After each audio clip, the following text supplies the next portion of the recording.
You've probably heard the joke that cow farts are ruining the planet. While that's an oversimplification, it points to a real scientific problem. Methane, a greenhouse gas with about 25 times the warming power of carbon dioxide, which means even small amounts can have a big impact on climate change.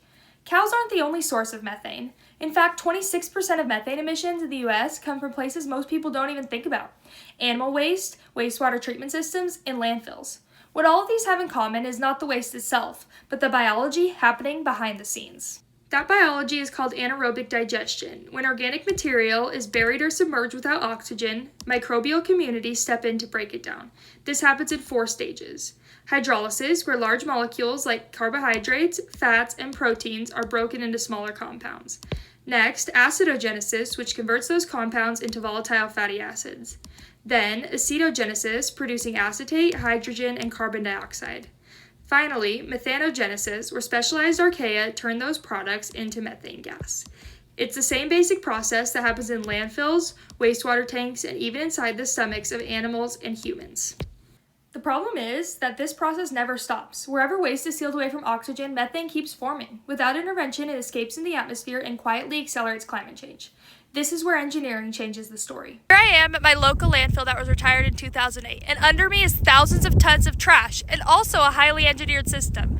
There are double layers of high-density polyethylene liners above and below the waste to protect groundwater and trap gas. Because of these designs, the Clean Air Act requires large landfills to install methane collection systems like this one. These systems work like a giant underground vacuum. Wells are drilled deep into the landfill, blowers pull methane through a network of pipes, and gas is sent to the flare or to generators. When methane is burned, it produces electricity that can power the landfill and supply nearby communities. That's where the phrase "from trash to cash" becomes literal. Waste turns into a steady 24/7 energy source. Some facilities go even further by refining the gas into renewable natural gas, or RNG. After removing impurities, RNG becomes chemically identical to fossil natural gas. It can flow through existing pipelines or few vehicles, and studies show it could replace up to 10% of natural gas used in the United States. The benefits stack up quickly. RNG burns cleaner than coal or oil, producing up to 45% less carbon dioxide than coal. Capturing methane prevents the release of a gas far more powerful than CO2, with emission reductions equivalent to removing hundreds of thousands to millions of cars from the road.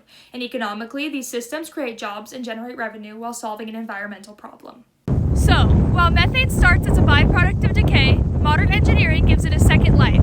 By capturing emissions from landfills, wastewater, and agriculture, we can reduce climate impacts, generate renewable energy, and turn what we throw away from trash to cash, proving that even waste has potential when science and creativity work together.